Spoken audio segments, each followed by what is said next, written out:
Hello everybody, welcome back to C&S Corvettes in beautiful sunny Sarasota, Florida. It's your Corvette buddy Lyle here to talk to you about more interesting, exciting, and hopefully helpful Corvette stuff.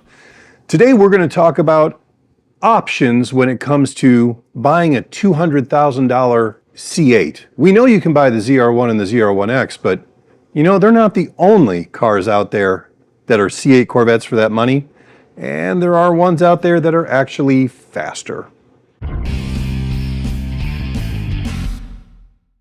We've got a very special car to talk about today that is a C8 Corvette. It is all-wheel drive and it is turbocharged, but it is not built by GM.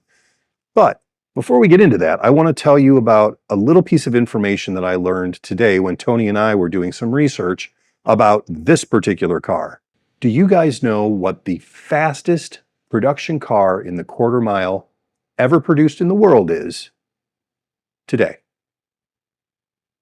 Well, I won't keep you in suspense. It is the Corvette ZR1X. In fact, there are only two cars in production in the world that can beat it, and that is the Pininfarina Battista, which is a couple $1 million.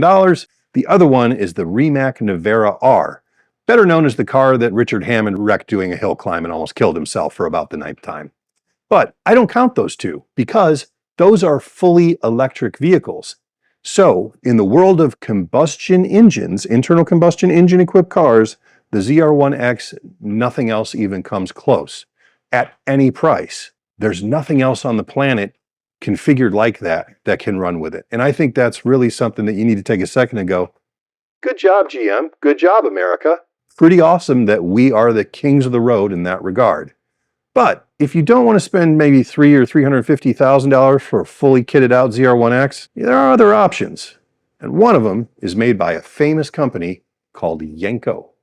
Way back in the 1960s, a Chevy dealership called Yenko Chevrolet was famous for taking Corvairs and Camaros and Chevelles and using Copo to had the factory build cars that were a lot more potent and a lot more performance and racing focused than anything you could get just ordering it off of a sheet. They built themselves a very big name, and Yenko is still a very famous name in the world of performance today. Well, back in 2024, they started offering a 1,000 horsepower twin turbo C8. Now this was based on the base Stingray, and they only made 10 versions of it in 2024, and they made 50 of them in 2025. They're making another 50 this year, but the big news for them at Yenko is they are taking an E-Ray and giving it the same type of treatment. And Specialty Vehicle Engineering is the company that owns the Yenko name and does all these high-quality upgrades. This is taking the car even further than the ZR1X, and I'm going to get into the details of how. So before we get into the details, let's just get to the big most important number, right? The SC twin turbo conversion for the E-Ray that Yenko is doing puts out peak horsepower of 1,564 horses. Now, for those of you watching at home, that is a whole lot more than the ZR1X's 1,250 horses. And because it is based on the E-Ray platform, it still has the all-wheel drive capability that makes that car so potent, especially from a dead stop or in bad weather conditions. Now, the interesting thing is they don't have the 5.5 liter flat plane crank V8 in this car. This is the base LT2 engine that's found in every C8 Stingray. But the story doesn't end there, because they obviously took that engine out and they did a whole bunch of things to it that strengthened it so it would stay together under the stress that is going to be put under. Those things included forged steel crankshaft, forged H-beam rods, forged 2618 pistons, and ARP head and main studs.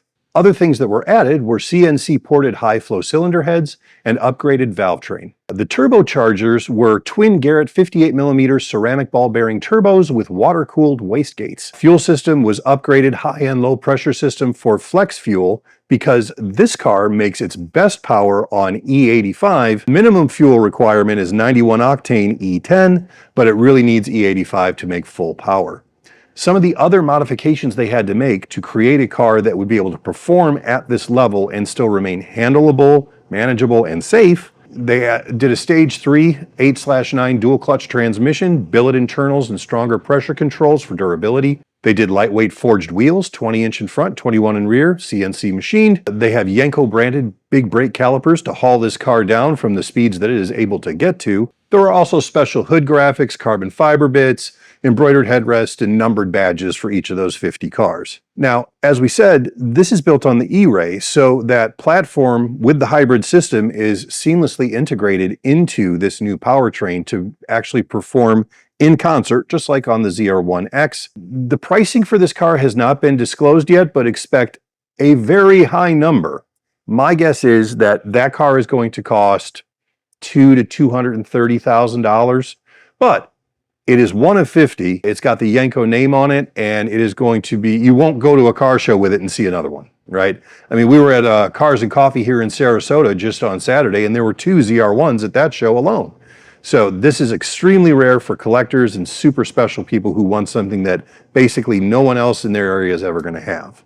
It is built in the US by SVE, not by GM, meaning it is an aftermarket specialty build, not a factory Corvette. Well, guys, I hope you enjoyed our little talk today about some of the less known hyper-performance cars that can be built based on the C8. We'll do another one here in the near future. I know there's another company building something similar that I want to talk to you about, but it's just cool to see that this platform is strong enough and well-designed enough to handle this kind of thing on a regular basis. And who knows where we're going to go from here as far as speed and handling and aero. I think we're going to have a very exciting time in the Corvette world over the next 5 to 10 years. Thank you so much for watching. Don't forget to like and subscribe, and we'll see you again in a few days.